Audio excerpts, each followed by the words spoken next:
तस्य धीमहि धियो यो नः प्रचोदयात्।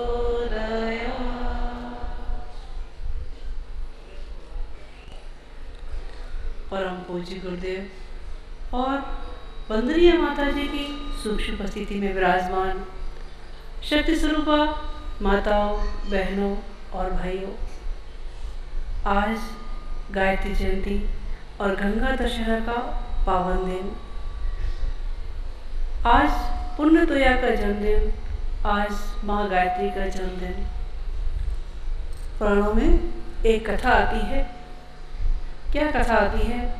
ये कथा आती है कि ब्रह्मा जी की 2 पत्नियां थीं।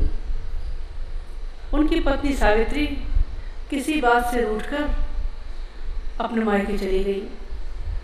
ब्रह्मा जी ने बहुत मनाने की कोशिश की, लेकिन सावित्री जी नहीं आई।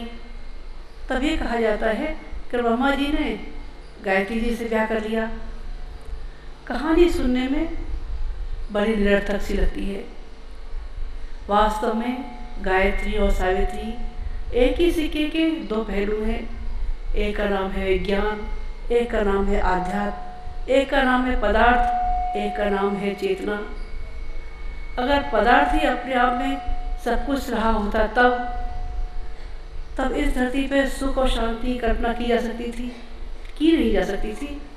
अगर भौतिकता में सुख साधनों में ही अगर साधन सारी शांति निहित होती, तब आज जितने ही सुख साधन के ढेर लगे हैं, आज भी उसमें शांति पा सका होता। लेकिन क्या बात है, आज इतने सुख साधन होने के बाद भी, पैसे का अंबार लगने के बाद भी आज व्यक्ति के मन में शांति नहीं। आज घरों में दहेज के लिए जलने वाली चिताएं अपनों के द्वारा अपने ही रौंदे जाते हैं। लोगों को शांति नसीब नहीं होती। गुरुदेव अपने प्रवचनों में अक्सर एक उदाहरण दिया करते थे। क्या दिया करते थे? हेनरी फोर्ड का। अमेरिका के हेनरी फोर्ड वो उद्योगपति थे जिनकी कंपनी से हर 1 मिनट में एक फोर्ड नामक गाड़ी निकला करती थी। लोगों से उन्हें पूछा, आपके पास धन दौलत इतनी सारी है, आपके पास सुख शांति की चरम सीमा होगी। लेकिन हेनरी फोर्ड ने क्या जवाब दिया? हेनरी फोर्ड कहने लगे, धन का इतना बड़ा अंबार होने के बाद भी आज मेरे पास शांति नहीं है। मैं भगवान से यही प्रार्थना करता हूँ, भगवान मुझे अगला जन्म मिले तो उन गरीब मजदूरों के घर मिले जो चैन से 2 वक्त की रोटी खा सकते हैं, हंस सकते हैं, खिलखिला सकते हैं, चैन की नींद तो सो सकते हैं। मेरे पास सब कुछ है, लेकिन आज मैं आधी रोटी भी पचा नहीं सकता दवाओं के सिवा।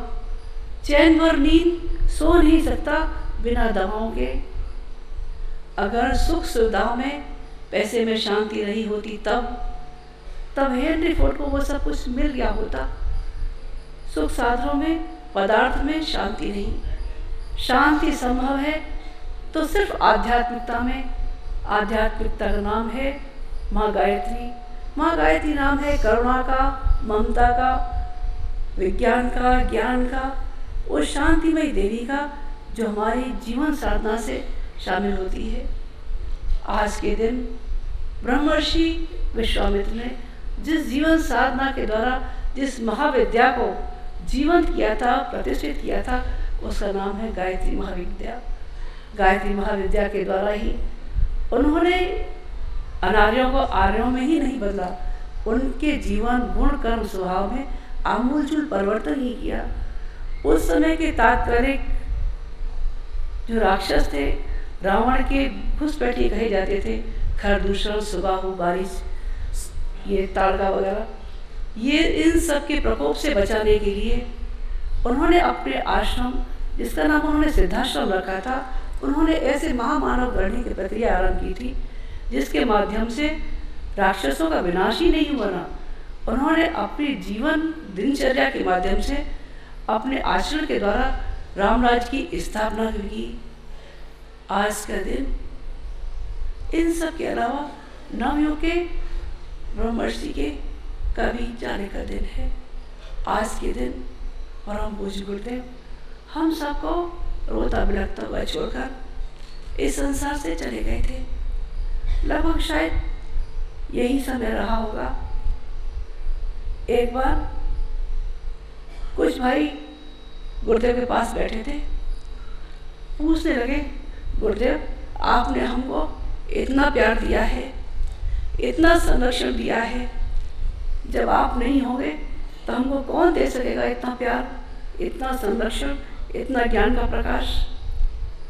गुरुदेव टहल रहे थे, टहलते टहलते उन्होंने अपना कुर्ता उतारा